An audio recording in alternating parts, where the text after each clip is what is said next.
Heho Pop gengs.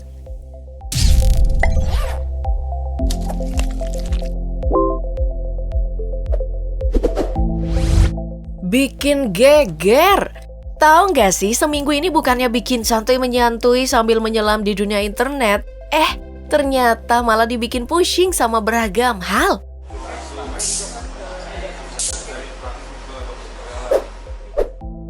Setelah beragam hal yang viral pada sisi sosial politik kita beberapa pekan terakhir nih, pasti kita berharap ya kalau dunia sospol sekarang udah adem ayem. Tapi nyatanya jelas enggak.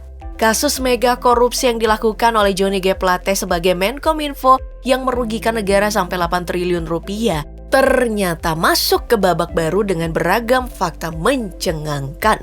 Dari berbagai berita, diketahui kalau kasus korupsi ini bahkan dipakai mendanai beragam partai utama. Ya, kamu bisa baca sendiri dong 3 partai yang disebabkan, karena kalau disebut di sini bisa ngeri-ngeri sedap akut. Berita ini jelas jadi sensitif, bahkan Kompas yang jadi media besar men-take down beritanya. Pak Mahfud MD aja yang jadi patron utama tentang spill kasus ginian, bahkan mundur selangkah dan bilang ini cuma gosip politik. Apakah gosip politik ini mirip gosip perselingkuhan artis? Yang kabarnya sih pertama ditepis, tapi lama-lama kok bener? Spill gosip politik di Indonesia emang bukan hal yang patut diremehkan. Ingat waktu Bima nge-spill kelakuan pemerintah Lampung. Spill itu awalnya cuma persoalan jalan doang loh, yang sekarang malah meluber kemana-mana. Paling anyar itu tender gaib Lampung yang kayaknya emang setan yang masukin tender ke pemerintah di sana. Kok bisa sih? Kegilaan korupsi di Indonesia ini juga jadi bapak yang udah sulit untuk diadu dengan negara lain. Baru-baru ini ya berhembus kabar kalau Antam juga terseret kasus korupsi. Nominalnya sangat gila, yaitu 47,1 triliun rupiah. Kalau kata Menteri BUMN, ini emang jadi lanjutan komitmen untuk bersih-bersih. Ya, semoga aja komitmen ini bisa mengungkap dugaan tersebut dengan baik. Tapi, kalau bener ada orang yang korupsi sampai 47,1 triliun, duitnya bisa diapain aja ya? Pokoknya semoga aja penegakan hukumnya adalah hal yang paling waras yang bisa terjadi kayak kasus berikut. Penegak hukumnya asli non-mistis-mistis klub, apalagi korupsi di sini tuh emang udah libatin nafsu duniawi banget. Misalnya Ibu Kades ini yang korupsi ratusan juta cuman untuk skincare. Makanya karena udah banyak lapisan pemerintah korup, wajar jika ada aksi tidak mengenakan kayak gini nih yang terjadi. Pak, saya tolong dan jawab kepada saya. Tolong dan belakang. Kunci. Tolong suruh tanggung jawab sama warga. Nah, duit puluhan miliar yang disangkakan menjadi kerugian korupsi di Antam, bisa tuh buat beli seluruh tiket konser Coldplay November mendatang.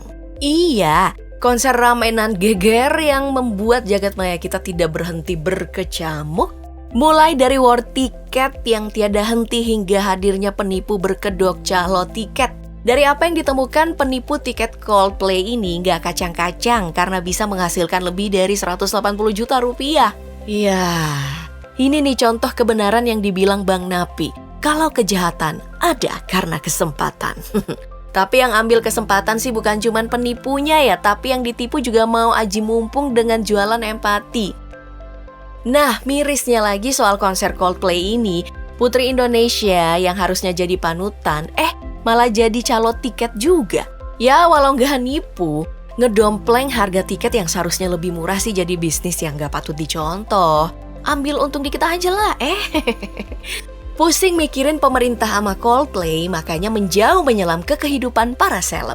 Ya sayangnya di sini sama bikin pusingnya juga ternyata. Mbak Nana Mirdad kok bisa sih foto pasportnya seslay itu? Apa Mbak ini gak pernah ngerasain foto KTP ala rakyat jelata yang senyumnya miring kiri kanan? Lebih pusing lagi kalau menyinggung kehidupan Rebecca Klopper yang diterpa kasus video gak patut. Banyak yang bilang yang sebarin video itu tuh mantannya. Wah, parah sih. Mantan kayak gitu emang pantasnya jadi santan aja lah. Pop gengs di sini semua baik kan? Gak ada yang cari link kan? Jangan. Gak kalah galaunya dengan artis yang ada di Indonesia. Salah satu cast Running Man Song Ji Hyo juga lagi pusing berat nih. Gimana enggak? Cewek yang satu ini harus melayangkan tuntutan ke Park Mo, CEO Uzurok Entertainment bekas tempat Song Ji Hyo berkarir. Tuntutan ini disebabkan Park menarik uang si aktris hingga 900 juta won atau sekitar 10 miliar rupiah untuk kepentingan pribadi. Wah, duit 10 miliar kalau dibeliin kimchi bisa jadi laut kimchi kali ya.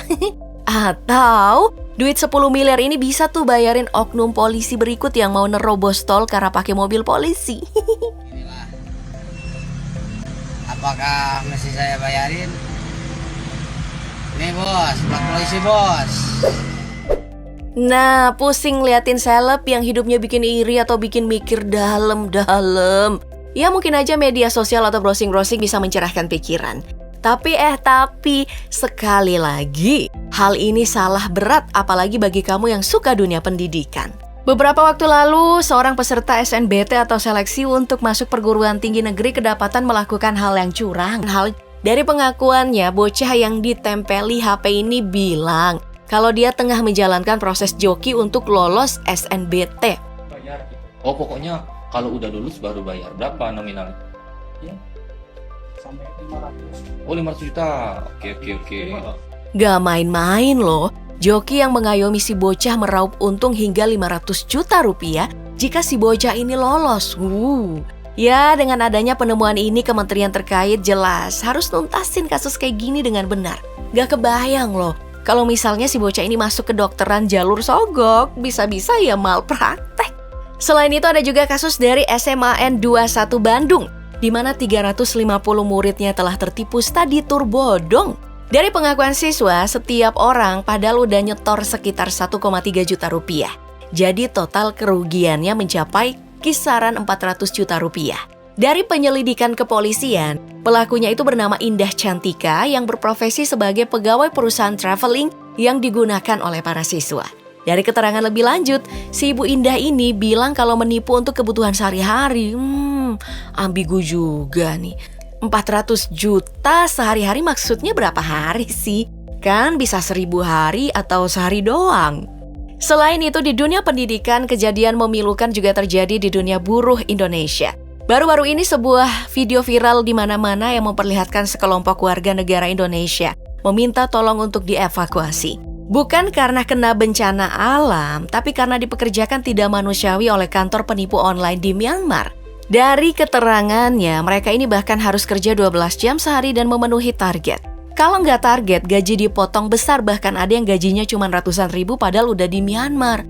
Wah, ini sih yang jadi bos mereka ya, pasti buat iblis jadi insecure.